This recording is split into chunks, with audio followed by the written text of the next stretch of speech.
Yeah, so welcome to the registration process of ECFMG because in the past we've done many webinars. You may have also attended webinars of different, organizations, but I'm sure you may have never come across any such webinar which teaches you, in depth, step by step, all about the ECFMG registration process because we receive random calls from students saying, how do we do and how do we go about it.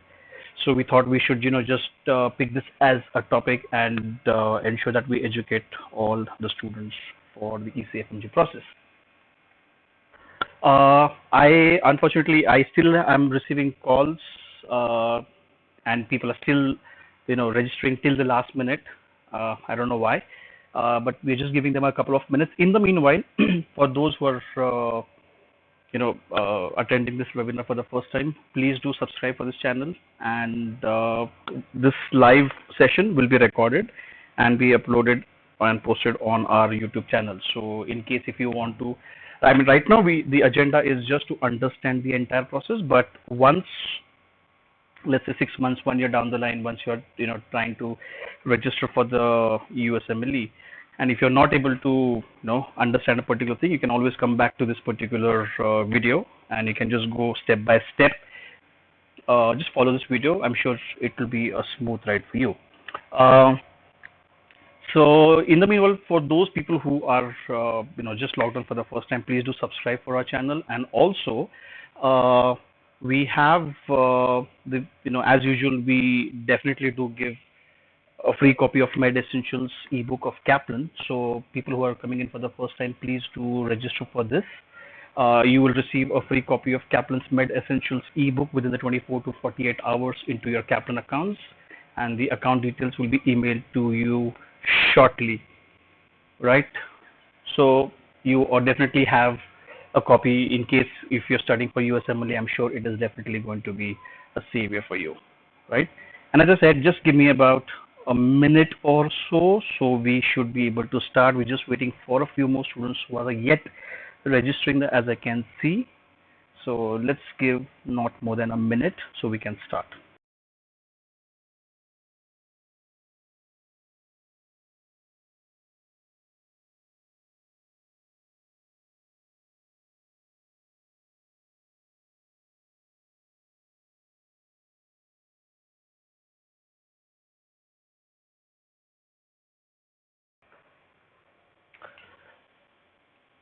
Okay.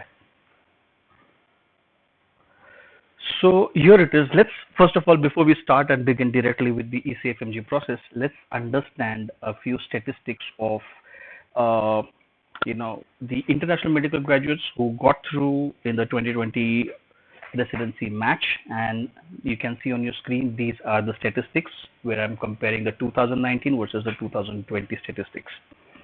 So we have this year about 12,074 IMG people who had participated, and this is in 2020, and last year we had about 11,949. So there's a rise of about 125 more participants as compared to the 2019. And if you want to know where can you see this official info, here's the link on the top, which is ecfmg.org. From their website, I've taken the official stats, so you know whether you're on the right track or not. The next slide also talks about the same comparison between the IMGs and the non-US IMGs match percentage, and all-time high 61.1% in the history of the NRMP match that the international medical graduates have got through or got matched into the 2020 match. So this is indeed one of the best, I would say, the news or reason for us to proceed further with our USMLE plan. So 351 more students have got matched as compared to the last year, which is indeed a good sign. And so these statistics, as I said, they are taken from the official website of the ECFMG. So how are the statistics, what has been the trend, so on and so forth. Right. Moving on now. Before we get into the ECFMG, now last time, I don't know how many of you have attended my webinar where I took the students through the entire process in depth as to what is the USMLE residency, some official statistics, how to strengthen your CV. We also spoke about the EC. We just touched based upon ECFMG, NRMP, ERAS as a particular topic, but then last time I had promised that I will have a separate session only on how do you do the ECFMG process and the registration. So this is it.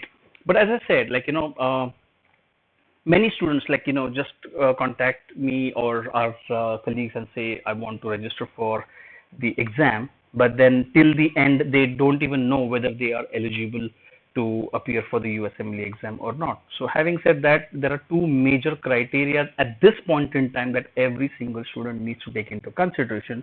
One is, has the student taken or completed the minimum requirement of completion of basic sciences or the end of second year? That's the basic criteria. And second is whether the medical school that the student represents, is that registered in the World Directory of Medical Schools or not.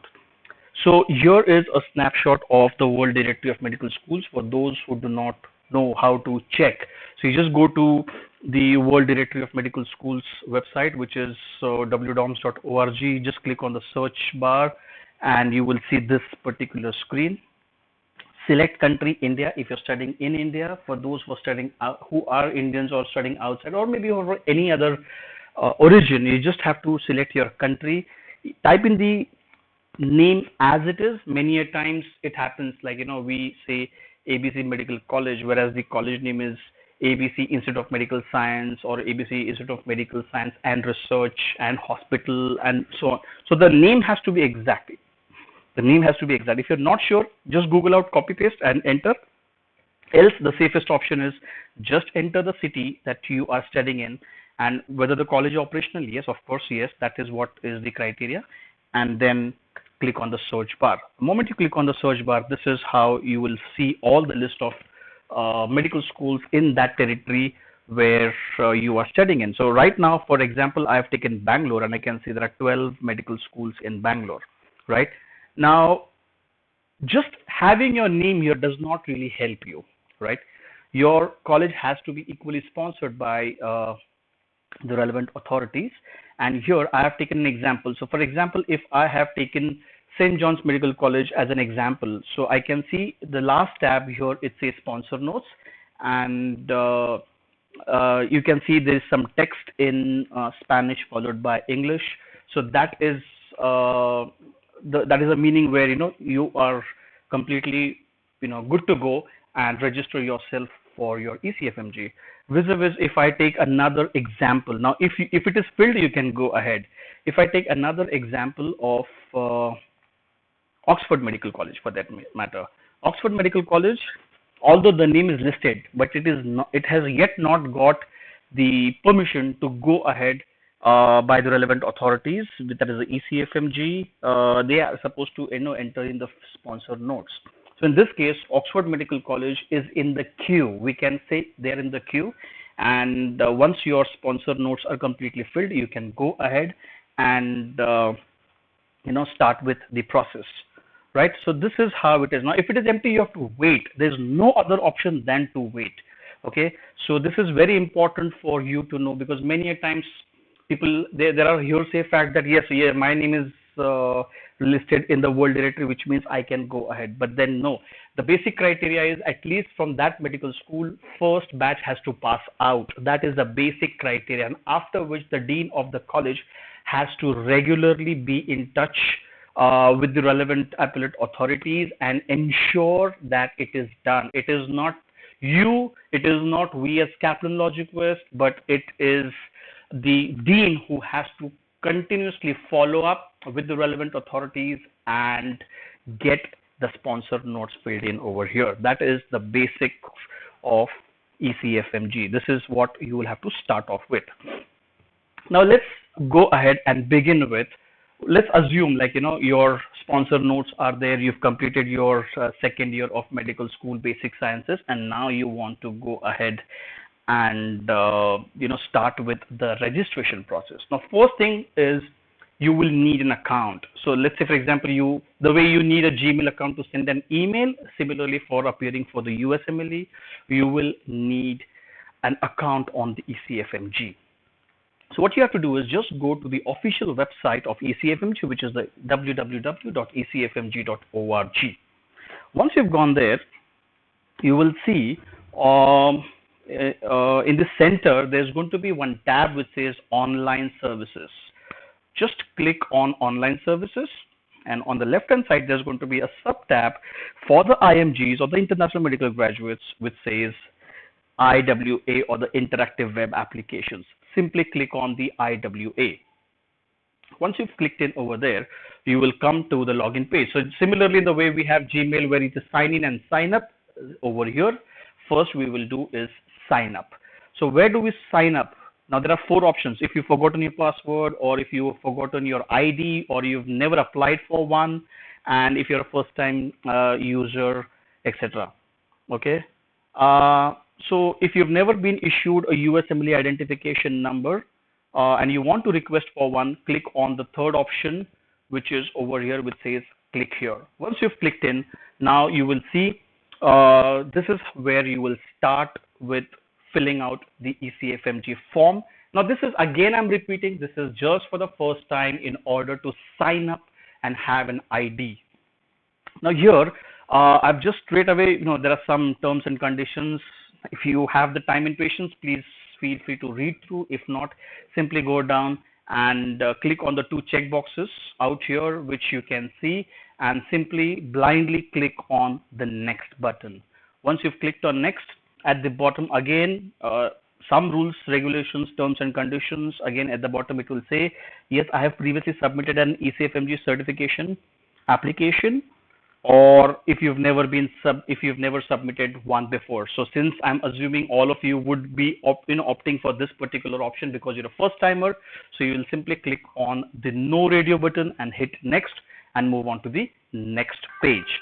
Once you've gone to the next page, the next thing that you would do is start filling out the option or the form, I would say, last name, first name. General generational suffix, I recommend keep it untouched. Do not, because in the US it's like John Senior and his son is John Junior. So the suffix prefix, it's only for mainly US people. In India, we can just simply keep it as blank. Enter your date of birth, birth country, gender, and again scroll down. Now here you will find you're supposed to, they have given an option which is US Social Security number. Now if you're a green card holder or a citizen, and if you have a Social Security number in the US, all you're supposed to do is just enter that, and that should be fine. Nothing beyond that, right? And if you don't have, then that's absolutely fine. Not a hard and fast rule. Now here, when you scroll down, you will see your current degree medical school. All you're supposed to do is, right now, I'm assuming most of you are studying in India. If maybe a couple of you are studying outside, please excuse me for that. I wouldn't know who's studying where, but I'm just taking an example of India. So just select India. Now this is very important. People just go down directly, but there's a button over here which says select. Please do not forget to hit that select button. Once you've done that, all the medical schools which are listed in the World Directory of Medical Schools with the sponsor notes are listed over here. All you're supposed to do is select your college that you're studying in, right? So here, for example, I've selected ACS Medical College, which is in Chennai. The moment you click on the upper box over here, the address is given in the box below. So you just verify that you've hit the right option and then move on.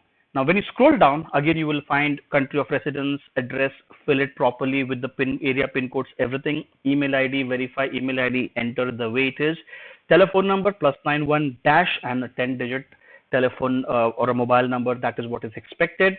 And then click on the checkbox here, which is I certify the information, and click on the submit button over there. Once you have clicked on the submit button, you will get a acknowledgement on the next page. Now, one thing very important on this acknowledgement page is this, which says, please allow approximately 5 business days to process your request. So ECFMG will take approximately 5 business days to send you an email which says welcome to ECFMG. This is your user ID, right? And now that becomes your permanent ECFMG ID, which you'll be using it for all future communication. There's a humble, genuine request. Please do not create multiple IDs because you may end up getting into a confusion that first time I had signed up with this ID, but I do not remember which ID did I use for a step 1 and which one did I use for a step 2 CK. It will be a complete chaos. So just maintain one single ID with one email ID, one phone number. That's it. Do not create multiple IDs. That is the hint over here. Now, after 5 days that you've got the ID, then you log in for the first time, and obviously at the first sign up it will ask you to change password, so I'm skipping that level, and again I go to the same ecfmg.org, click on the online services, left hand side, IWA or the interactive web applications, and then now this time since I have an ID, I will enter my username and password over here the way you can see, right, and click on login. Now here, before you take the first step towards registering, now let me tell you, the entire process is split up into two halves. The first half is the CIF, also known as the certification of identification. So you will have to first verify yourself, certify yourself that yes, you are the one and an authentic the person, and no one else is going to appear on your behalf, etc. So there are certain norms which we are going to discuss now. So first half, as I said, it will be all about verification. And how do you do that? So there's going to be a link over there, as you can see on the screen, which says submit an application for ECFMG certification. Click on the link. Now, when you had signed up, you had initially fed some data that this is your first name, last name, date of birth, mobile number, address, etc. What ECFMG is going to do now in the first half is just verify the information as per the ECFMG records, whether it matches or not. Now here, for safety and security purposes, I have deleted or erased the USMLE ID and the name of the account holder here. But here you will see USMLE ID over here on the top. On the right, you will see your name, last name, first name. You will see everything.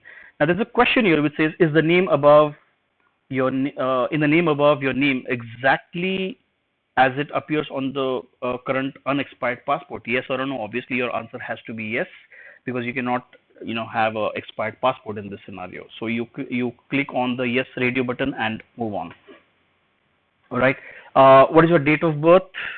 Is the date of birth above correct? So again, there's going to be a date of birth under item number 2, which I have erased purposely. So you will verify and say yes and move on. Next is verify your gender, say yes and next and move on. Verify your email ID, say yes and then click on next and move on. Now this is a very important question here, which says medical education status. Indicate whether you are currently a medical student or a graduate, and please read the instructions carefully. So if you're a student, you will click on student, and if you're a graduate, then you'll click on the graduate radio button.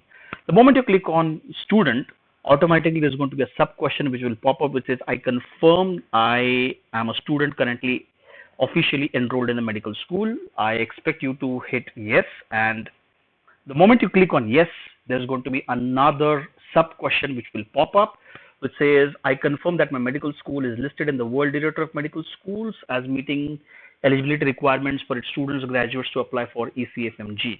And again, you click on yes, and then you move on. In case, now this is in case if you're a student. Now student, again there's a confusion, is for end of 4th year considered as graduation, or end of internship considered as graduation. So till the time it's the last day of your internship, you are still considered as a medical student officially enrolled in a medical school. But in case if everything is done, you've got a certificate, your MCI approved, everything is done, then in that case you will click on graduate, and again the same two sub questions will pop up. I confirm that I have graduated from medical school, click yes, and I confirm that the medical school from which I have graduated is listed in the WDOMS, and then again you click yes and you move on. Clear? I hope this is very important, so please make a note of this, because your input here is going to make a lot of difference in your, further application process.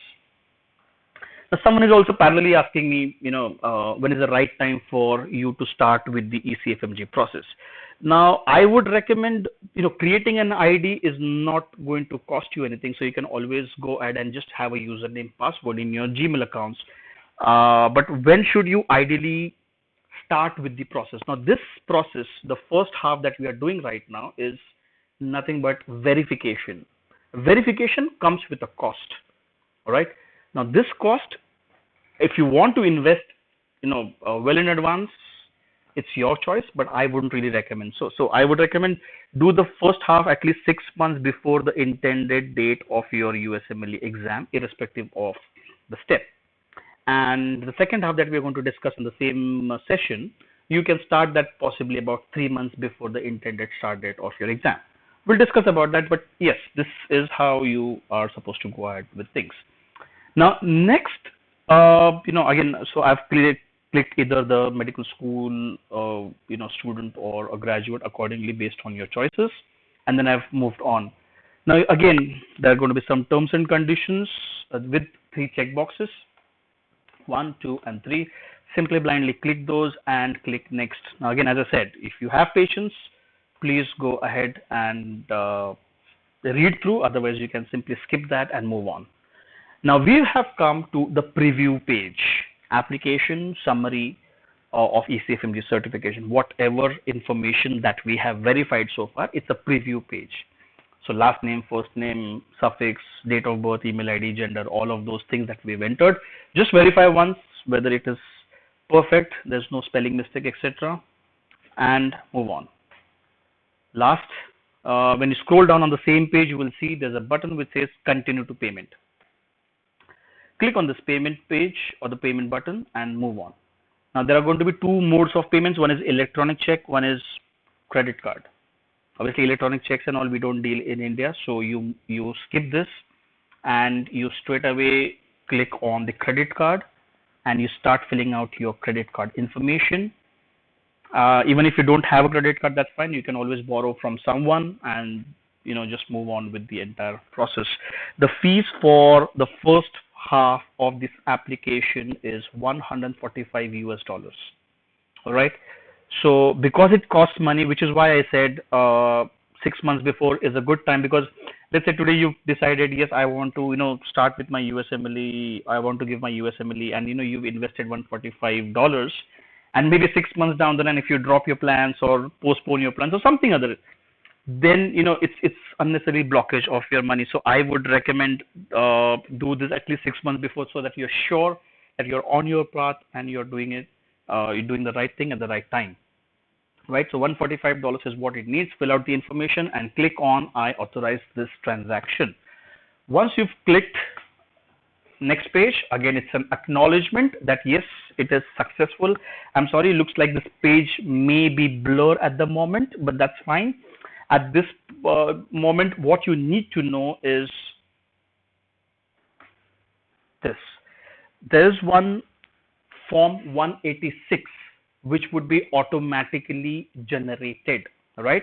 Just click on that. A PDF will be downloaded either on your downloads or desktop, wherever that the the destination folder be.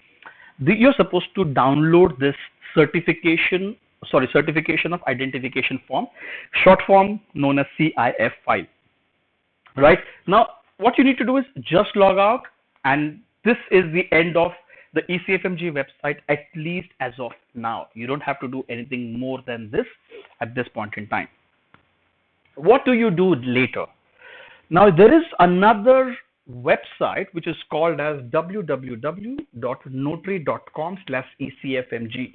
Immediately, you're supposed to switch over to this website, which is www.notary.com/ECFMG. Now, this is nothing but a US notaries website, and the team of notaries, the team of US notaries, they are going to do an online notarization or verification of your application, or you as a person, that yes, it is you and these are your details, etc., etc. right? Now, when you go to the home page, the screenshot is taken from the home page. On the right, you will see Epic identification form. Just ignore that. But on the left-hand side, you will find, click here to complete your certification 186 identification form, right? So the PDF that we had downloaded a moment back, now we are supposed to take it further through this website. So we'll click on the left-hand side of the page or the web page, and the moment you get in, it will again ask you some details, the same email ID, first name, last name, phone number, password, confirm password, and just check box on I have read terms and conditions, and click on the next button, which is here in blue, right? Now again, they will have some instructions on the next page. That's fine. Just go through it once. It doesn't really harm or cost us anything. And scroll down on the same page, you will find there is going to be one area where it will ask you to upload your certification of identification form 186. Now, can you just go back for a moment and check where have you downloaded that CIF file PDF format which we spoke about?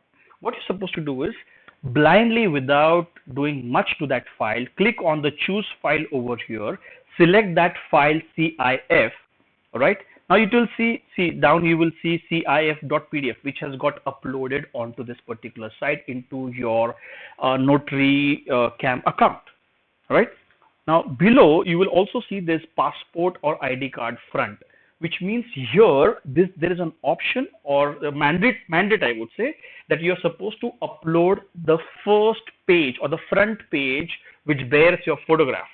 The first page, you're supposed to upload the scanned copy of your passport, which is valid. Valid meaning it has not expired about 2 months or 6 months or 1 year back, but it should be valid as of today, right?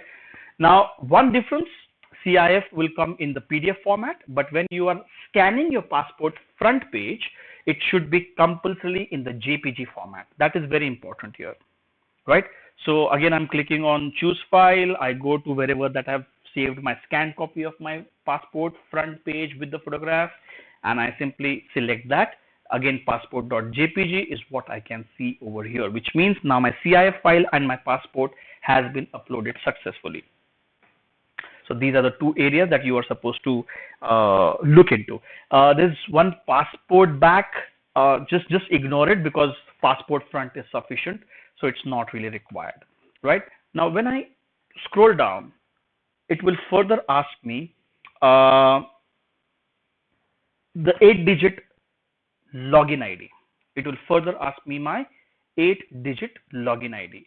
So that is what I'm supposed to enter. Now, this is the same, as I said, sometime back, if you remember, this is the same thing which will be required again and again at several places. So the 8-digit USMLE ID or the ECFMG ID is what you need to maintain and enter as and when it is asked.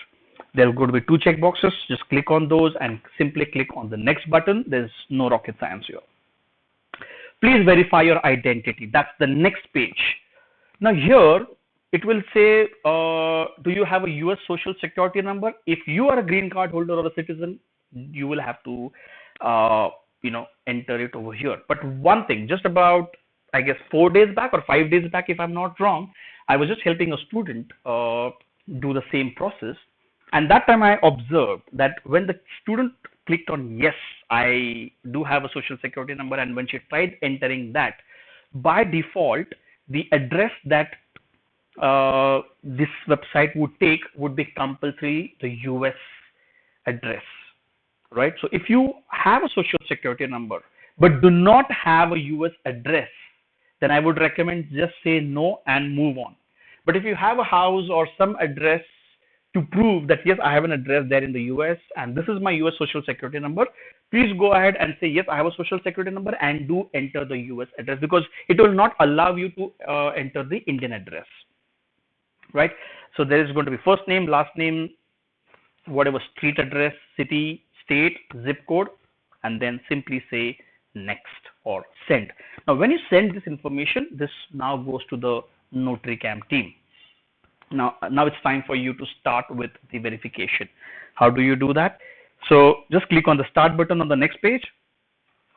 Choose country, region. By default, it will be India, because if you've entered India previously. Otherwise, you can always change if there's any kind of a typo over there. Click on this button which says passport, and again upload your passport photo page that you have uploaded before. Enter it over here again. Take photo or upload pic. Obviously, upload file is what you would do over here. And once it is submitted successfully to the NotaryCam team, you will receive this kind of an acknowledgement page. It says, thank you for submitting your request. After review, NotaryCam will send you an email to provide you with the next steps. If you have not received an email, please check your spam folder, junk folder, and mark it as not spam, because you never know, the emails might go here and there.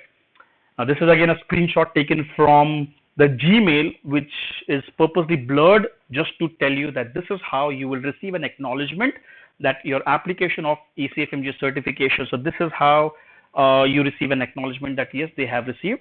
And now what happens further is the NotaryCam people will send you an email asking you for your availability. Do let us know whenever you are free and available. We would like to meet you online and do the process. They will also send you a link for a video call. When you click on the video call button, you get connected to the video call, and you will find some guy or a girl at the other end who is the US notary, right? So they are like the notary people of US, and they will have a short conversation of about less than 5 minutes. Two things during the video call that you're supposed to take care of. One is, before you start the call, ensure that you have a passport ready right next to your computer or a mobile phone or a laptop or whatever it is. Secondly, the device that you are communicating with the notary people, ensure it has a webcam, working webcam, because they would be seeing you. Now, during the verification, they would ask you, like, what's your name, ECFMG ID, etc. Now, they would say, all right, so could you please do me a favor and hold the passport right in front of the webcam. They would want to verify that the webcam, through the webcam, that the passport that you're showing to them is the same copy that you've uploaded onto the, the NotaryCam site, because they don't want any kind of fudging or something like that. So they just want to verify that, yes, this is the copy that I have received, but is it the same copy that the student has? All right, fine, show me. And then you just raise your passport towards your webcam and show it to them. So they say, okay, fine, it's the same thing. And second thing is, they would also ask you to just sit still for about a couple of seconds, and they would be clicking a digital picture of ours. I mean, I'm sure you must have had the same experience when you went to, get your Aadhaar card. They must have asked you to, just stand still or sit still, and then they just click a digital picture. So these guys will also click a digital picture of yours. After that digital picture is clicked, that becomes your permanent identity in the ECFMG records. And now the same name, your name, whatever that you mentioned, the same name, they will produce it to you on your screen in 4 different fonts. So let's say your name is Brad Pitt. So Brad Pitt, font 1, font 2, font 3, font 4. And they will say select one of the fonts or signatures. Now that becomes your digital signature. All right. And this, what they will do further is they will just simply pick this and digitally paste it on your CIF file. I'll just show it to you in a while. But remember one thing, NotaryCam service is 365 days, 24/7 service that they have, right? Any point in time, let it be a national holiday, let it be a Sunday, let it be 3 o'clock in the morning, 6 o'clock in the morning, or 4 o'clock in the afternoon, anytime, any day, 24/7, 365 is what they are available for us. So you can just say, I am available right now and I would like to meet you immediately. So within the next 5-10 minutes, they will come online and you will have a video call with them. Now, this is again a sample copy of the CIF file that you had downloaded a while ago after making the payment of $145. So this, again, I have erased the ECFMG ID name number, but these are the four things that your ECFMG certification of identification. Please remember this form is called as Form 186, right? This is the Form 186. So these four details is what it will mention over here. Now, sometime back, the notary had taken a digital picture of yours. They will pick it up from there and paste it on the right corner where there's a place given for pasting your photograph. They will do it. You do not have to do anything, but this is only for your information. And when you scroll down to the Form 186, you will find at the bottom, there's a place where it is signature of applicant. Now, out of the four fonts that you have selected, so on your computer using your mouse or whatever, you are just supposed to select one of the fonts, or that becomes your digital signature. They will pick it up from there and paste it over here with the date, which becomes the signature of applicant, right? And now what Notary Camp people will do is they will send this form to ECFMG. They will send this form to ECFMG and say, hey, look, this process is done from our side, everything is fine, you can just go ahead. That's when roughly around, on an average, it takes about 10 days, but I would still expect you to hold your patience at least for 15 days for ECFMG to respond to you stating, so you'll receive two emails. One is when the Notary Camp people will send them this form. One is your acknowledgement that yes, we have received your form through the Notary Camp people. So which means yes, as an acknowledgement. And the second email that you should receive, which should take about 10 to 15 days, is your certification of identification Form 186 process is successfully completed. That is the second part, or the second email that you should receive in the next 10 to 15 days. After you have received this acknowledgement, only then it is advised that you go ahead and book an exam date for yourself. We have not even started booking, by the way. This is just the pre-things that we are supposed to do and be ready with before you start booking an exam date. Remember one thing, this certification of identification through the Form 186, which is conducted by the Notary Camp team, this process is valid for lifetime. So even if you decide that, for some reasons that, let's say right now you want to appear for step 1, and you've just done the Form 186, but for some reason 7 years, 10 years, you have not, gone back to ECFMG at all. Even if you come back after 10 years or 20 years also, this is a lifetime process. You need not do this again. So this is a one-time process. Now, assuming fast forward 6 months, I'm just left with about 3 months away from 3 to 4 months away from my real exam date. What do? Again, I go to the ecfmg.org. I will go to that particular website. Again, go to IWA, login, and I will simply start with the application process. Now here it will say begin a new application, right? This is where you're supposed to click and start with your application for your one of the steps that you're planning to register for, maybe a step 1 or a step 2 CK or a step 2 CS. As you know that you can take these steps in any random order. So just click on this and start with the registration process.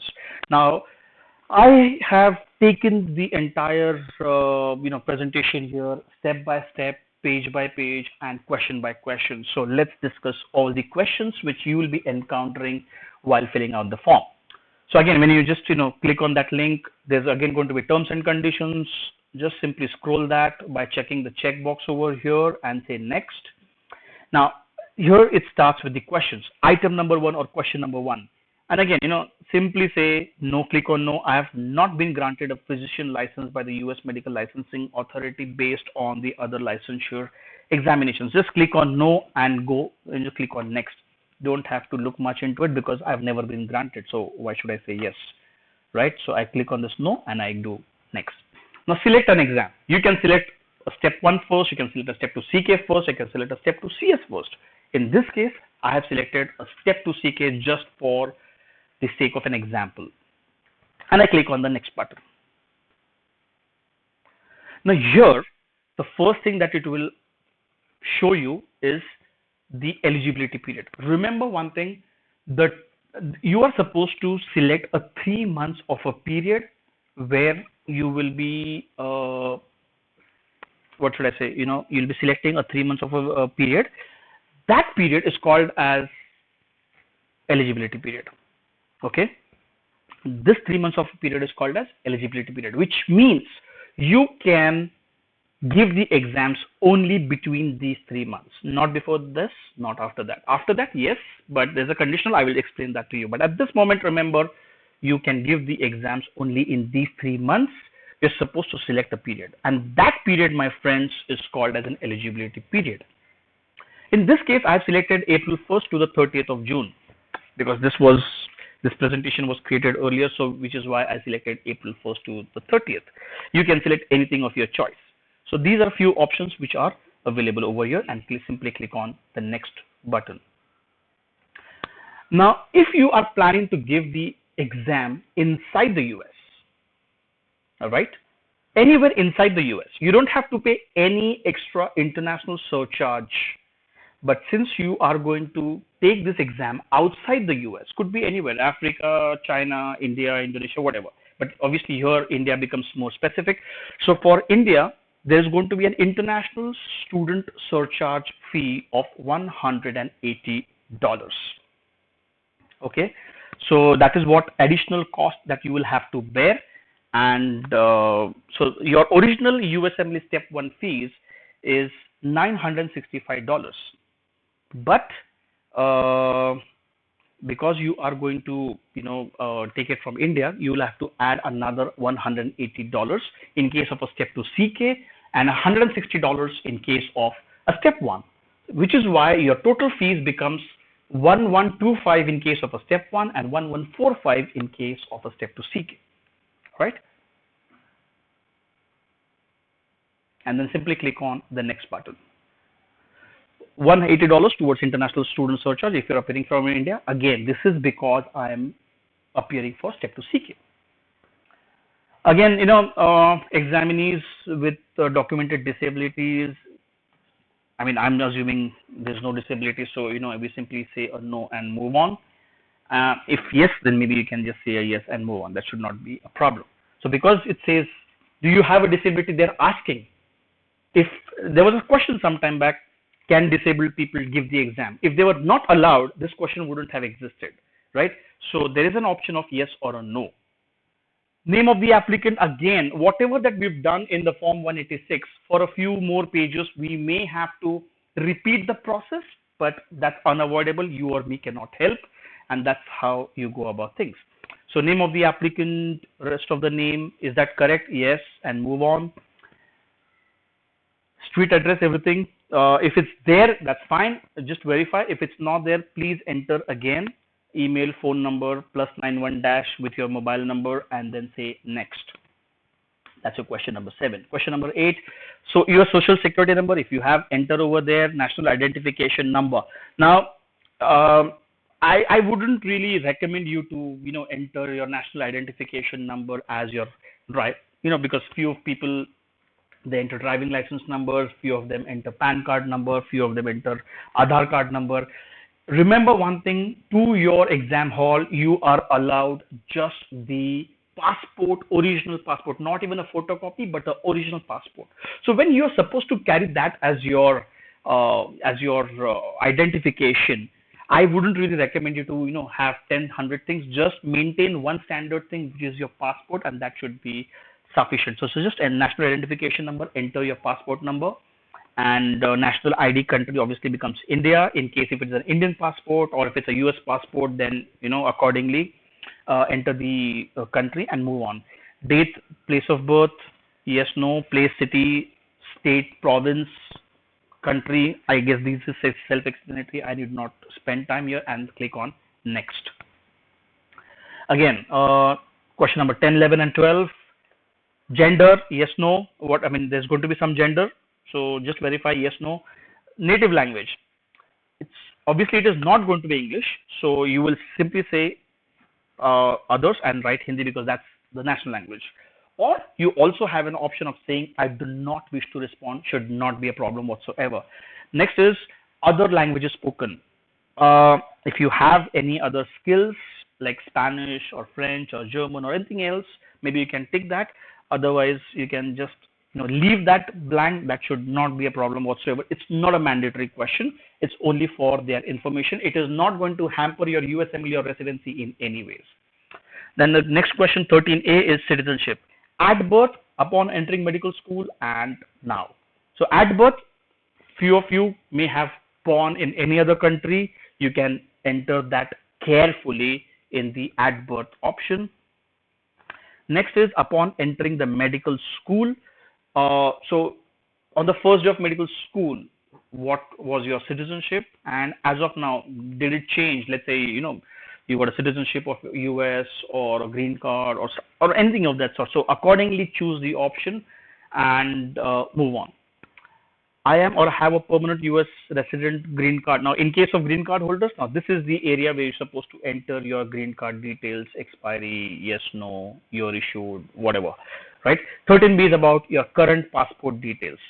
Current passport details is country that issued you the passport. So let's say for example, my passport is an Indian passport, so I will enter all the existing details like India, passport number, expiry date, etc. Right?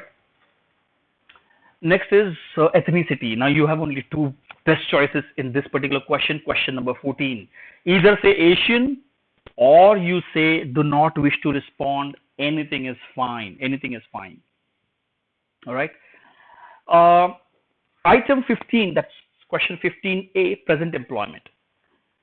If you're not working, if you're a student, obviously I assume you're not working anywhere. So you simply say no and move on. Or if you're already a graduate, maybe you've graduated 3, 4, 5 years ago and you are working somewhere, maybe you can say yes, I'm currently employed, and enter all your employment details as to hospital name, country, address, state, province, zip, type of position, what's your position over there, what specialty are you working in, job title, etc. And employment start date, since when are you working. 15B is about postgraduate medical training. Have you completed a program of post-graduation medical training? Are you a PG? That's what it means. So if you are a UG student, MBBS student, obviously that becomes a no. And if there are some graduates who have already done their MD or MS also, and those people are filling out the form, then you can simply say yes and enter your MD or MS details like clinical discipline for specialty like OBGYN, pediatrics, neurology, whatever, and country that you're doing it from here or any other country. You can just enter those details and say next. Item 16, nothing great about it. There's just going to be one checkbox. Click on that, which says all applicants should subscribe to ECFMG Reporter. Fair enough. If you wish so, I'll do it. Click on that, tick mark on that, and say next and move on to the next question. Question 17 or item 17, again, this is what is going to differentiate. And now here onwards, you will have the options accordingly. So are you a student or are you a graduate? So for students, you will click on I'm a student officially enrolled in medical school, or if you're a graduate, a medical school graduate, and say next. Now when you say next, again, you remember when you were registering for the ECFMG ID, it had asked you, this is the same page which has come here, which again, we don't have a choice than to fill this. Very important is, almost I would say 7 or 8 out of 15 students will give me a call. Almost 50% of the students will call me. So I'm selecting India, but aage kuch nahi ho raha, it's just not moving on. What should I do? People tend to forget this select button. So please click on the select button. Only then you will find the all India medical schools list. Select one medical school accordingly, whichever it is. In the next medical school address box, verify the address, whether you've selected the right option, and then move on. Dates of attendance. This is again another confusing area for most of the students. Date you entered medical school above, which means which was or what was the first day of medical school. When did it start? Usually, if I'm not wrong, it starts around July, August of a particular year. Whatever the case be in your state, enter that first year, first day. When was it? So July 2013, 14, whatever. Date you will complete requirements for the final medical diploma. Here you're supposed to enter when will you finish the last day of internship, because that's when you will meet your requirements for final medical diploma or the graduation, I would say. So enter the final graduation date. Number of years attended, 5.5 is what you will mention. Expected date of graduation will be the exact same date as you mentioned above, which is your graduation date. Date you will complete requirements for final medical diploma, and expected date of graduation dates would be the same. Date medical diploma expected to be issued. Now, let's say you've completed your internship by February of 2020, hypothetically, and let's say by June, July, you're expecting your convocation or your degree certificate to be issued by the health university. You will be entering that date. Date as in it's not the date; it's just the year and the month that you're expected to fill in over there. Title of medical degree. Now, at times people write MBBS, then M.B.B.S, then it is like full form of MBBS. So here there's a hyperlink which says reference guide for medical school education credentials. If you cross check over here, for India it is mentioned as MBBS diploma. Just enter MBBS diploma and move on, because that's appropriate over here. Internship. I'm required to complete an internship prior to receiving my medical diploma. Yes or no? Yes, of course, it is a mandate. It's a mandate as per the curriculum. So you will say yes, and just mention the start date and the end date. So let's say my internship cycle is from 1st January 2019 to 31st of December 2019. So that's a 1 year internship, hypothetically. So I'll be entering the internship, only internship, nothing to do with your MBBS curriculum, just the internship start date and end date. I'm required to complete government social service prior to receiving my medical diploma, yes or no. So again, it's not a mandate for us. So you will simply say no and move on. But in case if someone has a compulsory rural bond, in that case, you will enter the rural bond tenure over there. Okay. Next, item 19 or question 19 is other medical schools attended. Now, there very seldom there are cases where first year you were in medical school A, second year you took a transfer, or maybe for second year you were in medical school A, third year you took a transfer. So in those cases, if you have changed your medical school in between, then you will click on the add button over here. If not, you will click on the next button and skip this question. Now, let's say you have added the medical school because first year or second year you were in a different medical school. In that case, again, you will select the country over here and hit on the select button, and just enter the dates of attendance, month and the year, start date, end date, number of years attended, 1 year, 2 years, 3 years, whatever. So you'll enter the details over here. Transfer credits. If you have transferred your credits of first year and second year to the new medical school, then you will click yes. If you've not, then you will simply click no and move on. The next question is other institutions. Other institutions. Now, in case it says you have indicated that you have transferred credits to the medical school, that you will award your medical degree from the non-medical school institutions, which means if you have transferred credits, then you will have to give the details of the credit transfer as well. So you will simply click on add and official name of the institute, country, address, zip code, everything. Click on add, and whatever credits that you have transferred, maybe micro, patho, physio, anat. So you will add those and you just enter the credits and add and move on and say next.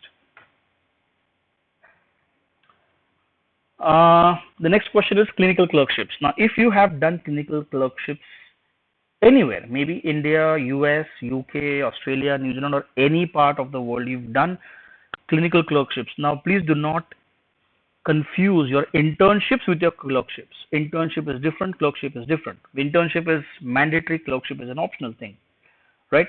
If you have done anything anywhere, then click on the add button and enter all your clerkship details. Clinical discipline, which discipline or specialty have you done your clerkships from, name of the hospital, country, address, zip code, who was the supervising physician there, and the start date and end date of the clerkship.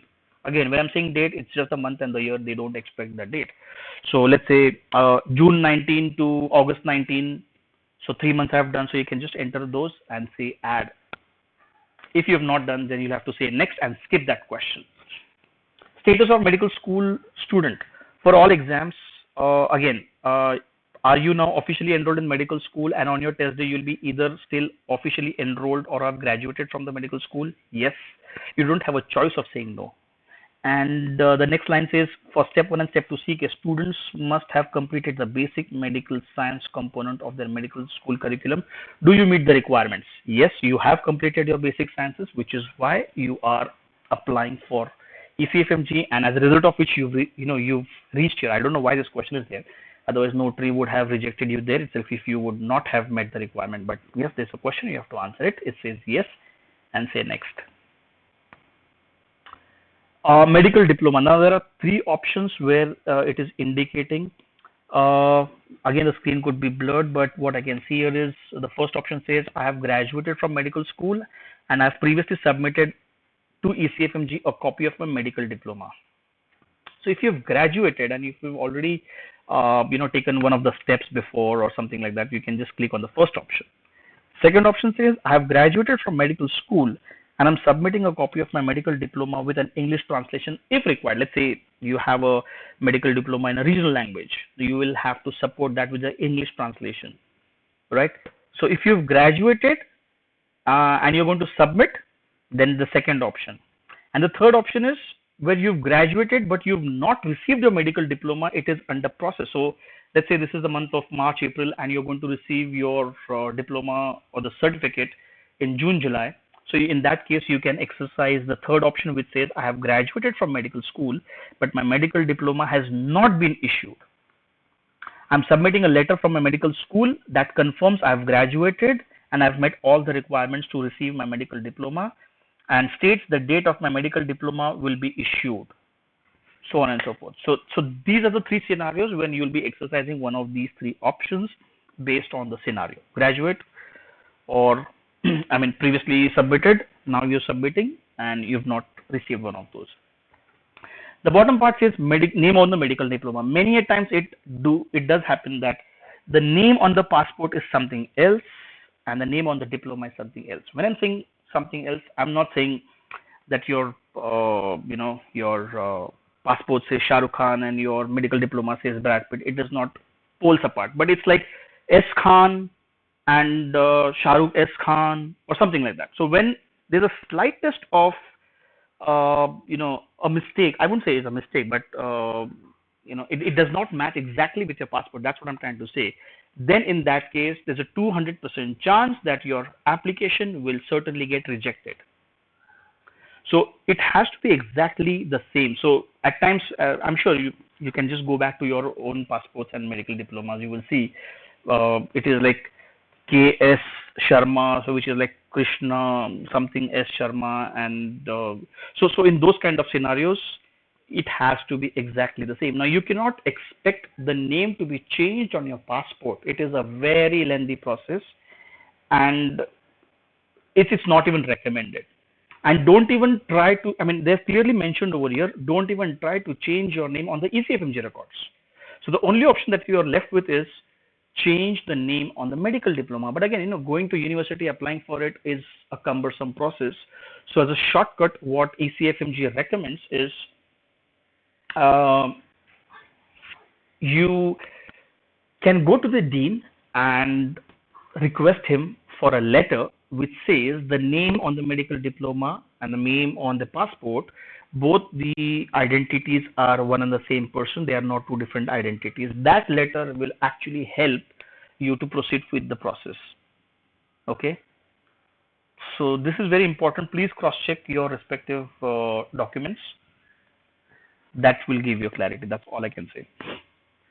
If you still have any questions towards the end of the session, I'll give you all my contact details. You can just, WhatsApp me, email me. I will get back to you and I'll look into it case by case basis. At this point in time, you have an option of clubbing to examination. So if you want to avoid the hassle and you want to you're sure of the dates for at least a month that, okay, fine, December I'm going to take my step to CK, and March I'm going to take my step to CS. And in that case, if you want to book in advance, you can just add the step to CS at this moment and you continue. If you're applying for a step 1, okay, if you're applying for a step 1, in that case, you will have three buttons here: add step to CK, add step to CS, and the continue button. Okay, so accordingly, whatever is not taken, you will see all the options over here, which if you feel, you can add it to your cart, otherwise you can just escape and continue. Next is item 23. It's nothing but certification by the applicant. Again, some terms and conditions. Scroll down, click on the checkbox as usual, and click on the next button. Again, this is an application summary. Whatever that we have filled in so far, you can just preview your information, and if you feel something is wrong, you can always click on the pen icon here, and you can change the details or edit those details, save, and come back to the preview page. Scroll down. This time it will say at the checkout, your total payable due is $1,145 for your step to CK examination. So 1145 is what you will click on checkout and pay my total dues. That's your step to CK fees. You click on this, go to the next page, and make the payments. Once the payments is done, again, just like what we've seen before, when we paid the 145, it will give you an acknowledgement that your payment has been received, something like that. Now, what do you do next? After, let's say, you've made the payments, everything is done. What do you do next? On the next page, on the acknowledgement page, at the bottom of the same page, you just try and be vigilant. What do you see? There are going to be two scenarios. One is in those scenarios where the medical school participates in the EMSWP program, which is the electronic verification. Okay. In those scenarios, there's nothing which will appear because ECFMG will electronically verify all the details with your college representative directly. Okay. You don't have to do anything. In case if you see that there's a form 183, just like the way we saw form 186 certification of identification, this time you will see the form 183. If it is seen, you're expected to click on that, download that PDF, take a printout of that PDF, go to your dean's office, get that attested, get his stamp, signature, date, time, etc., everything mentioned on that particular form, and then you're expected to courier this form directly to the ECFMG's office. The address is given on the form 183 itself, so you don't have to get confused, but you're expected to send this form to ECFMG. Ideally, it is the college who sends, but don't expect the college to do it. I mean, I'm sorry to be point blank, but no college does it, so you have to do it. So what you can do is you can just take the envelope of the college, put in that form 183, affix your passport size photograph if it's required, and send this form to the ECFMG's office. If the college says yes, we will do it, they may charge you some 2,000, 3,000 rupees. That's fine. You can just pay them and ask them to send this form to ECFMG directly, because in that case, a paper-based 183 would be required in case where the college does not participate in the EMSWP program.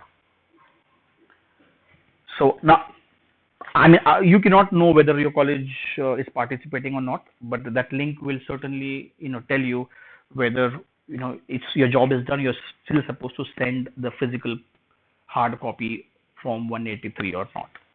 When you're sending the form 183, you have two choices, of course. If you have the graduation certificate of the university, you can take a photocopy of that and simply send this along with the form 183 along with the courier. And in case if you're a student, you've not graduated yet, whatever mark sheets that you have, you can always take photocopies of that. No need of attestation or anything, just simply add those and send this along with the courier. That's only for the additional documents.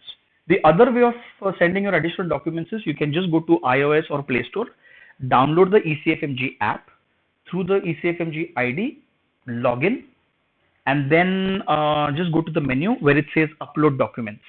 So these documents which are required, ECFMG will certainly send you an email that we are awaiting these documents. So only two documents is normally what they require. One is uh, your mark sheets in case of student, and one is your graduation certificate in case if you're a graduate. Seldom scenarios where the the name is not matching or something, and then they will say, okay, fine, the name does not match, so send us the the letter from the dean or something. So every time you did not send those by courier, you can just go to the ECFMG app and upload the documents using the app also. All right, so that is very important. So just keep an eye on that, just in case if you have your certificate in let's say Malayalam or Tamil or any other regional language which could not be readable by these people, then a translation certificate will also be required. So that is also one of the things. You can upload it via the app only. You need not need anything else. Right? Now, after you've sent this, if it is the EMSWP program, which is like the electronic verification, I guess about 15 to 20 days should be a sufficient time for ECFMG to acknowledge and say, hey, your entire application process was successful. In case of a paper-based, in that case, we recommend about 4 to 6 months of time as a waiting time for you before you receive an acknowledgement. So that will take time. You'll send the courier, then they will send some query, then again you will send something, and then they will send it to the college, then college will verify, they will get back to ECFMG. So it takes time. So in that case, about 4 to 6 weeks is the standard time which is required. So you need to have patience of at least about 1.5 months at least on an average before you hear positive from ECFMG people. In the meanwhile, if there's any kind of problem, of course, they will get in touch with you via the email. So keep checking your emails regularly.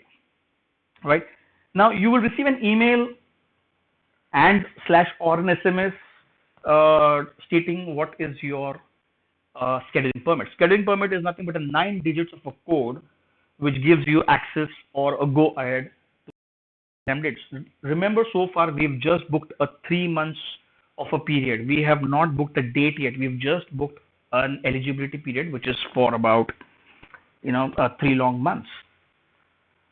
In case if you've not received an email or any kind of an acknowledgement, timely you can log into your ECFMG account and keep on checking, because they will also issue one copy on your ECFMG account. Now in that ECFMG account, at the bottom you will see print or reprint is USMLE Step 1 scheduling permit. Now this scheduling permit is what you're waiting for the last 4 to 6 weeks that you're waiting nothing more, but you're waiting for the scheduling permit. As I said, scheduling permit is about a 9 digit of a code which will give you further access to go ahead and book your date. This is how your scheduling permit looks like. So on the left hand side you will find your name, USMLE ID, program, then you will have exam that you have applied for, maybe a step 1 or step 2 CK, scheduling number at 1, 2, 3, 4, 5. At number 5 you will see scheduling number. There you will find a 9 digits of a scheduling number. That is what is important. That is what you're waiting for. Testing region India, and on the right hand side, eligibility begins, eligibility ends. Number of test days is 1, and candidate ID will be mentioned over here. You're expected to take a printout of this along with your passport, go to the exam hall on the exam day. But yes, hold on, we have not reached that stage, I'll tell you. So this is how it looks like. It's just for you to know and get well acquainted with what's a scheduling permit, and how does it look like, what is the form 186, how does it look like, etc. Now the next thing that you do, that you have this scheduling permit, what next? You go to a website which is called as www.prometric.com/USMLE. Go to this particular website, and on the website you will see there are options: USMLE Step 1, Step 2 CK. Below you will find a Step 2 CS as well. Click on Step 1 if you have taken a Step 1, and if you have taken a Step 2 CK, then click on a Step 2 CK, whatever, as the case may be. On the next page, you will find an option where you're supposed to select a country. Choose the country in which you would like to schedule your appointment. Now, because your 3 months of an eligibility period, you had selected India. Obviously, select China over here. You will have to select India and move on. Then on the next page, you will find schedule an appointment, reschedule if you want to reschedule it to some other date between those 3 months. Then you can click on the second option. If you want to cancel the appointment, still you will have to click on the second option. Appointment, print receipt, reprint, etc. So these options you can exercise depending on the situation or the scenario of your choice. So here I'm clicking on schedule an appointment, right? After I've clicked on this, on the next page, it will ask me for the scheduling number. Please do enter the 4 characters if it is more than that, and then you can move on. Now here what I will do is enter one of the cities or centers that you wish to give your exam from. So here we are, let's say for example, I've entered Delhi and I will click on search. It will give me the Delhi Prometric Center's address. Okay, click on this. If it has more, I don't think that any city will have more than one Prometric center. That's to my knowledge, but just in case if there's an update, it's always an update. But here in this case, I can see in Delhi there's one at Gurgaon. So I'll click on this and it takes me to the next page, which talks about some disclosures and terms and conditions. I click on I consent and click on the next button. Once I'm done with this, then the next page will, there's an option which says find available seats in a 3 months period.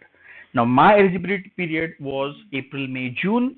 I will simply select April and I will say, okay, fine, go. This is a 3 months calendar.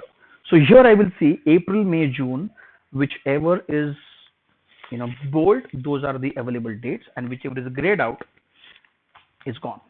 Now at times I receive some, student queries that, can I, do I have to book an, I've received my scheduling permit. Do I have to book a date immediately or can I wait till the last minute? Now there I would say it's completely at your own risk, because this is how it looks like. Here it is Delhi, and maybe because of the COVID scenarios right now, I have lot many dates. That could be one of the reasons. But if you're unlucky, you may find something like the April month, which I can see on my screen. It's completely grayed out. Now April is grayed out not because it was full, but in the month of April, the Prometric centers are closed, which is why you cannot select a particular date. But looks like May they're offering dates, June they're offering dates. So let's see how it shapes up, and how many options do we get, based on which we can always take a call. But I'm sure not more than 1 or 2 students would be there in this session who are looking out for giving an exam immediately. But this is how it is. So here in this case, what I've done is I have selected 26th June as my exam date. So I've clicked on that.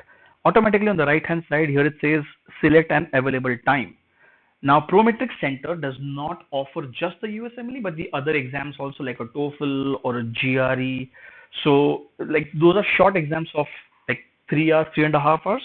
So you will have like 2-3 options over here: 8 o'clock, 12 o'clock, 4 o'clock, so on and so forth. But USMLE being an 8-hour exam, obviously there's only one exam slot in a day, which is 8 o'clock in the morning until 4 p.m. So I will just click on this 8 a.m. and I will click on the next button and move to the next page. Now next page, I could not provide you with the snapshots the way I could provide you until now, because that has to be done real time. Okay, but on the left hand side, what all things are expected is clearly mentioned. Next is the additional information. So additional information, again they will ask you for your address, your date of birth, your email ID, your phone number, etc. So that you are supposed to fill in again. That's what I know. Appointment verification, again the appointment verification, they will preview the information that 26 June 8 a.m. Delhi Gurgaon Center, all of those appointment verification they will re-verify again.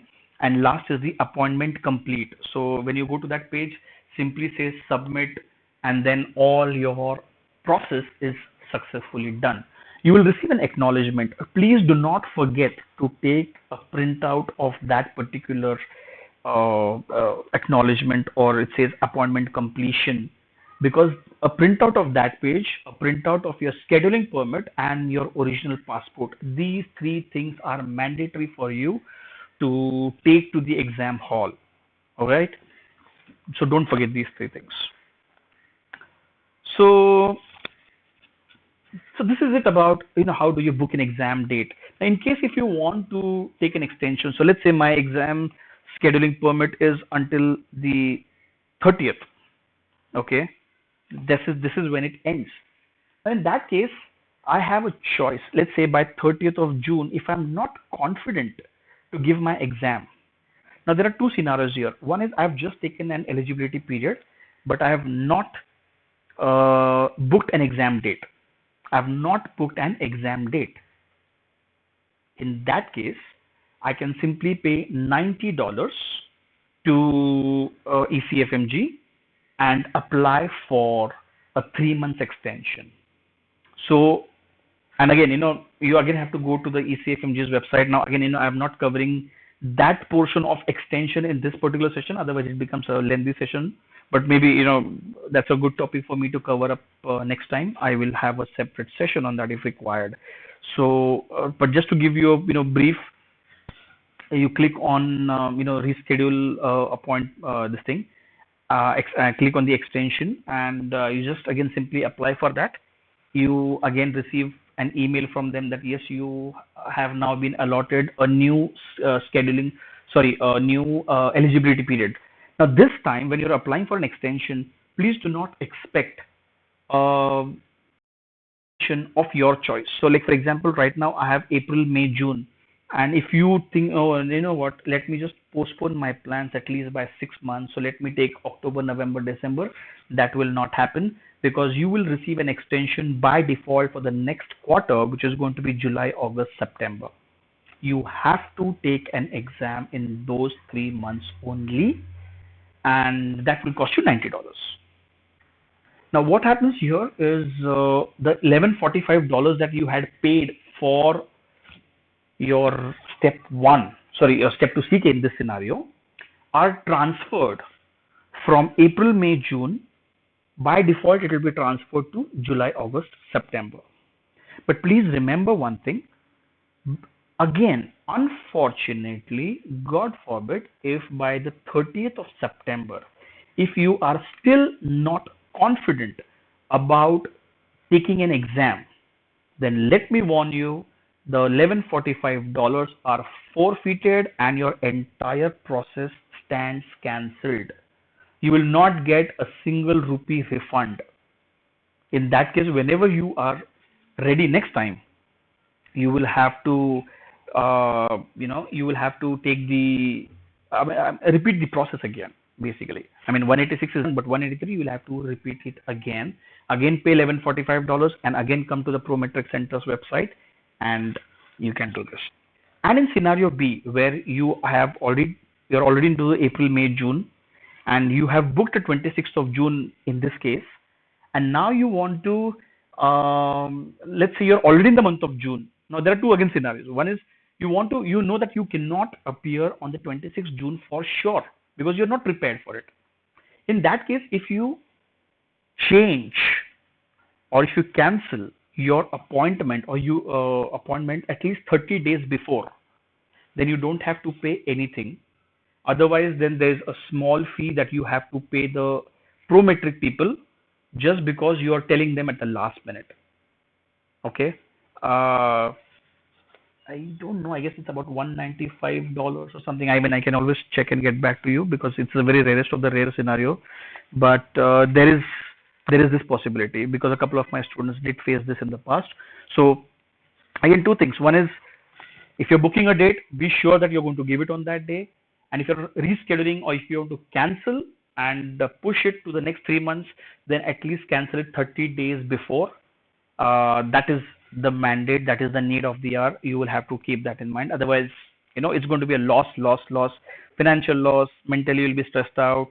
Plus, you've paid 11.45 there. You'll pay $90 over here. You'll pay Prometric separately, and I wouldn't be happy to see you in this position. So again, if you feel you're confused, if you don't have a clarity, you can always get in touch with me, and I can certainly help you further with any queries if you have related to this particular topic. But I guess I was successful enough in portraying my message, sending across my message, what exactly I'm trying to say. So right, uh, you may take a picture of this website or a screenshot of this website, where it will give you access to different types of forms.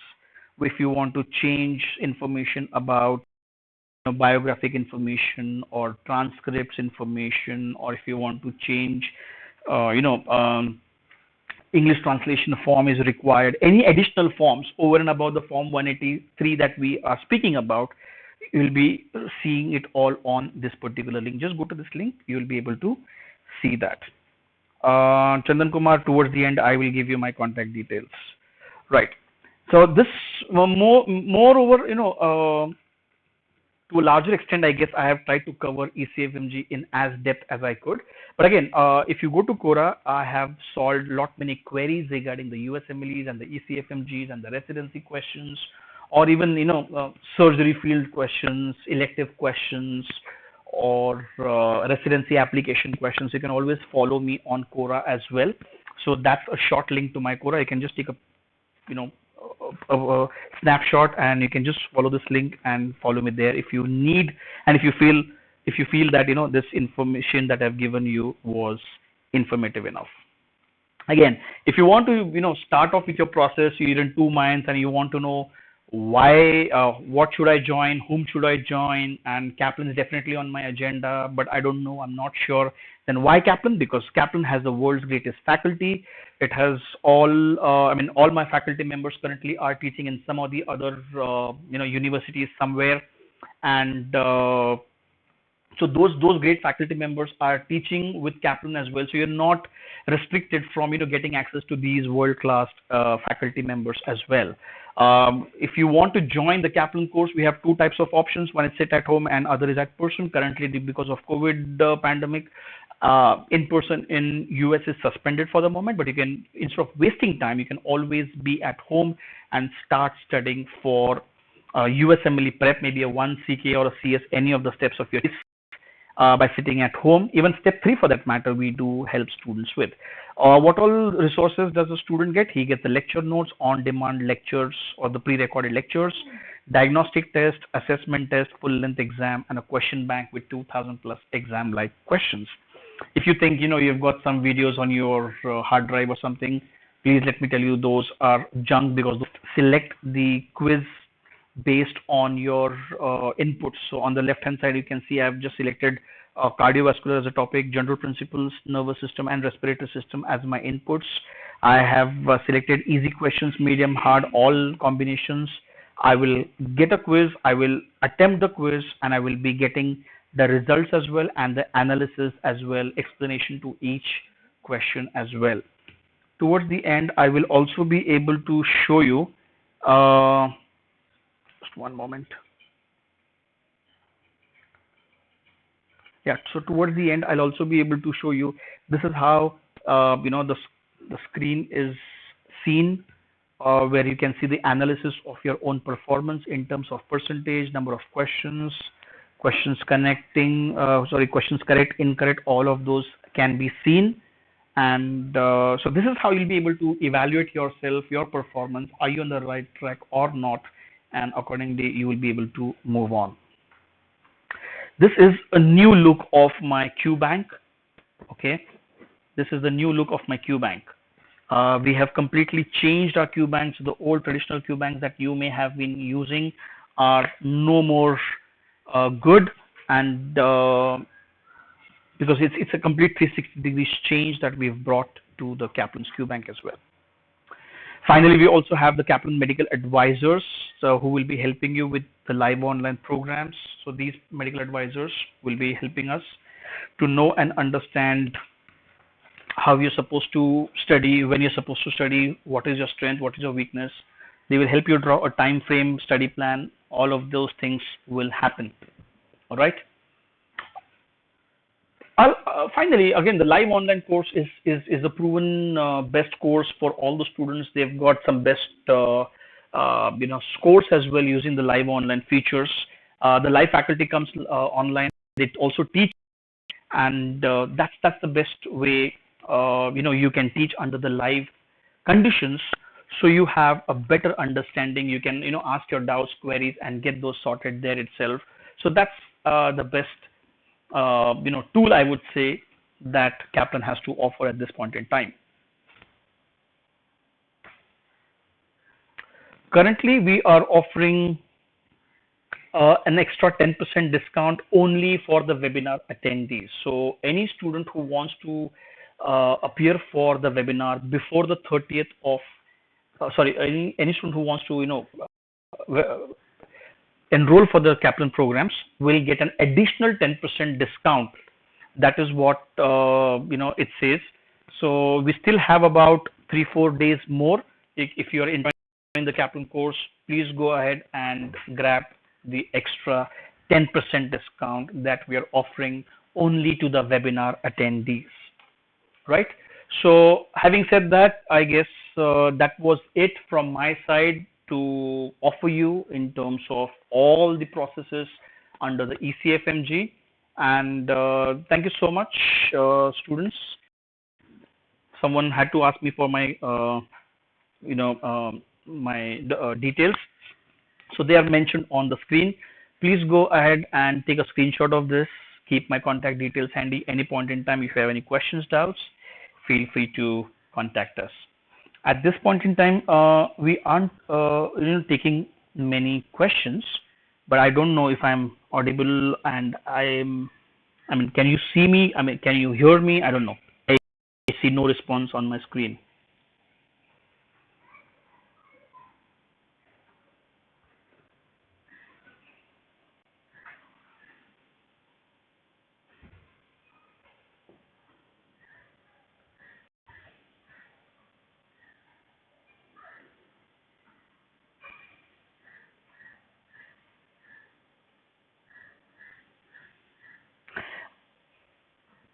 Am I audible?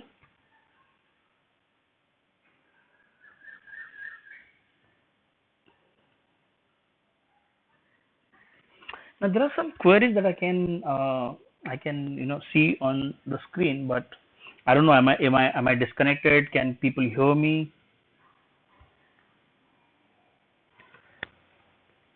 Okay, great. So we are running out of time. We will not be able to take many questions, but a few questions. Let me try and take up. Right. So someone is asking me, does uploading documents on app substitute sending the hard copies to ECFMG? Yes, the supplementary documents you can send either ways also. Even if you upload your documents on ECFMG, that will still be okay. But my only point is, as it is you're going to send the courier to ECFMG, then might as well you can send your document there also. And they're not asking for tons of documents. It's just one. If you're a graduate, they're just asking for a degree certificate, and if they are asking for, if you're a student, then they are asking for your mark sheet. So it's just going to be one transcript paper. So I would recommend, if I was you, I would have sent one copy there also, and parallelly I would have sent one copy on the app through the app as well. So that's what the best strategy would be. Do the clerkships mentioned include the routine ward postings in the second, third, fourth year of MBBS curriculum? No, Adishwar, it is not the same. See, that is your regular routine. They are not asking for that. If you have done some additional clerkships into a particular specialty, let's say you've gone to the US and let's say you've done one in the Florida University, in the pediatric department or the medicine department, and then you've come back. So that 1 month of clerkship is what they are referring to. Your regular, your regular postings are not counted towards the clerkships? I'm sorry. Sir, can you please throw some light on the 2023 accreditation rules? So as of today, everyone is following the World Directory of Medical Schools, and through which the ECFMG is doing, the accreditation, that is the ECFMG certification. After you've taken all the three steps, which is a 1, CK, and CS, then you're supposed to get yourself ECFMG certified. Now that what ECFMG is doing as of now, the WFME has, proposed that they want to change the accrediting agencies worldwide in all the countries. So, which is why there are a few countries who have already got accredited. As far as India is concerned, it is not yet done. That does not mean that there's anything to worry, and neither does that mean that we are not eligible. Now, what has happened is, coincidentally to my knowledge and update and whatever that I have learned so far through the US agencies, is I believe there's some change which has happened that MCI and NMC, all of us are aware of. So MCI was supposed to be the accrediting body on behalf of India, but now that MCI themselves are not there, or they're going to be dissolved, so which is why that NMC and MCI thing is happening, which is why India is yet not got any accrediting agency officially so far. I believe your next is going to come from 22, and that's when NMC will also be active. That's what we're expecting. So if that happens, then hopefully NMC would be the next accrediting agency. But again, it's not officially documented anywhere, so I don't want to say it. But that is what is expected or anticipated. That's definitely one of the things that I can tell you. Guys, one thing, irrespective of it, so where 20 and then where is 61? So there's a huge gap. They just cannot afford India not having an accrediting agency. They cannot afford not sending in Indian students to the US to fill up the gap. So please be rest assured. That's one thing.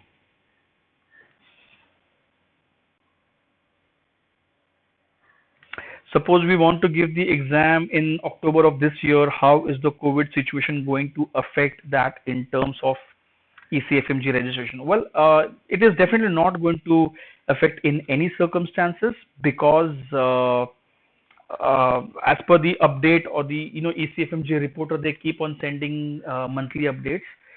It said that from the 1st of May they are going to resume the exam taking. Now, if there is any other update hereafter, that I don't know, but the recent update that I have is saying that from 1st of May they are going to resume the USMLE examinations. So hopefully that should not be an hindrance anymore. But at least in your case, you can certainly go ahead and at least do the 186, which is a certification of identification, and at least get done with the first part of it. And if the moment you feel okay, fine, now I'm exam ready, and now the COVID is also subsiding, and it's a good time, I guess that's the best time for you to go ahead and apply for your STEP examinations. Do observerships count or clerkships? I would say, well, definitely the clerkships would have a higher advantage over the observership, because in an observership, you simply observe what the attending physician is doing. You're standing at a 5 feet distance, observing things and making your own notes, and end of the day you're just discussing those cases with your attending physician. But what has been your role or contribution? It is nothing. Vis-a-vis, if you have touched the patient, performed on the patient, and the attending physician is supervising you, then definitely there is a high chance of you having that exposure. It's not a chance, I would say it's 100% exposure that you get, which plays a very vital role in your entire process, which is why hands-on. I wouldn't really get into the terminology, which is the ships, what we called it, that like the internship and observership and externships. All I can divide it simply is hands-on and non-hands-on. And guys, just try and solicit for the hands-on. Don't run behind the non-hands-on. Okay. If you do not get any opportunities, please do contact us. The email ID is there on the screen. Please send us an email and we will help you with the placements of your uh, clinical rotations as well, which is hands-on in nature.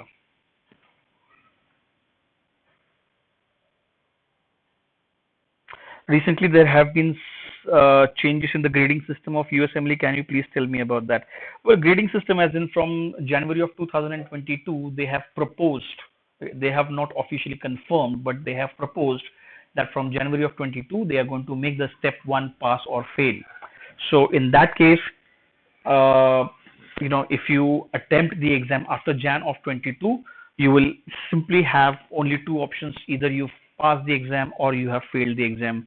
There is no third option. But as of now, if you plan to give your exam anytime before the 31st of December 2021, you will certainly get a 3-digit score, which is out of 280. And I would recommend, put my foot down, request, do whatever, but I would just like to tell you one thing: as a subject matter expert, try and take the exam in the current pattern of 3-digit.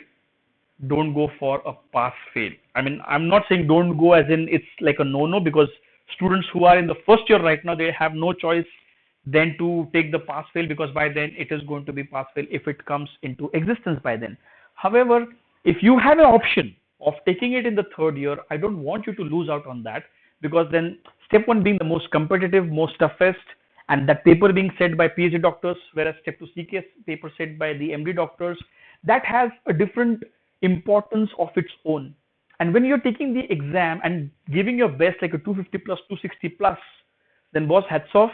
The program directors are going to be impressed with your profile.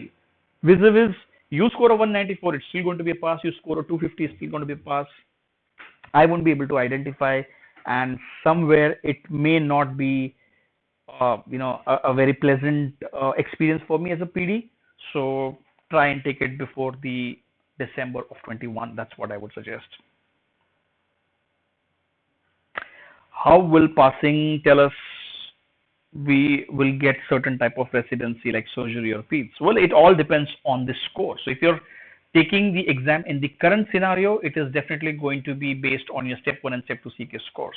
But if you plan to take your step 1 after 22, which is going to be pass or fail, and if you get a pass, then it is going to be, it's going to be uncertain for me to answer at this point in time, because there are going to be various other students who are going to come with a pass as well.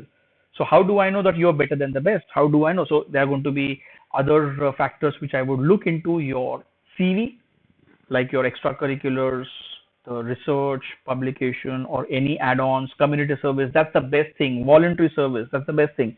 So these kind of things would certainly help you. And if you have those kind of things on your CV, I wouldn't say you've like got the residency, but I would certainly say yes, at least you've passed one of the hurdles. Then the next hurdle would be a face-to-face interview. How do you crack that, and what is going to be your response to it?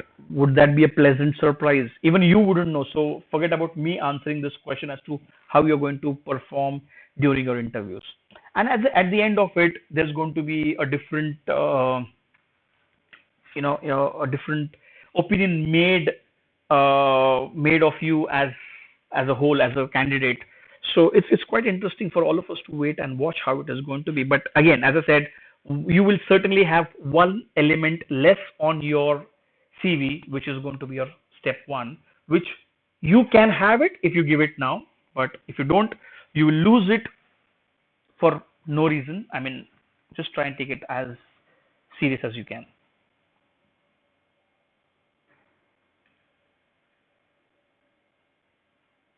Will I be able to give exam in 2023 if I have received ECFMG certification before 23, but college is not accredited after 23? Well, again, as I said, Rujvi, you are getting into a different mode altogether.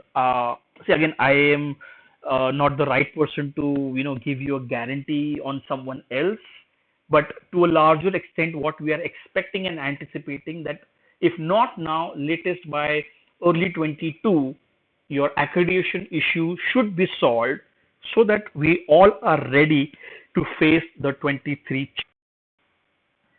Okay, so I guess it's too early for you to unnecessarily think about what is going to happen after 23. it's not just one person, which is you. It's like the entire nation, doctors coming from one nation, which is a huge feeder to the US. So they are definitely going to take care of this issue. So don't worry about that.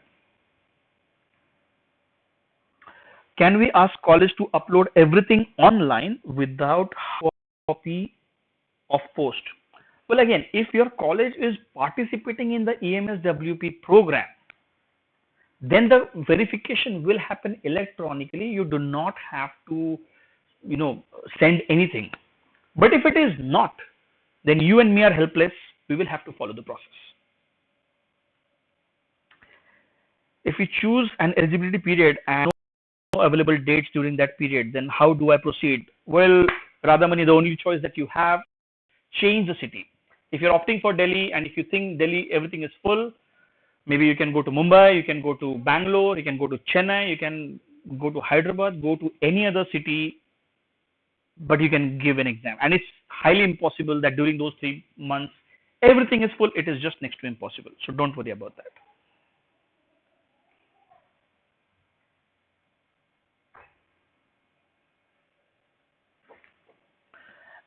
Sanjana, I have not understood your question. What if the university which the under is different in the WHO directory due to division of states?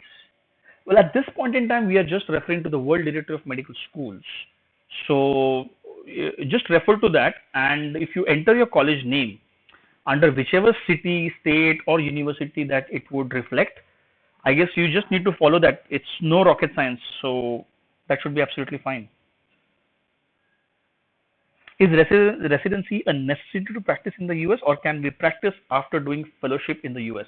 Well, Harmeet,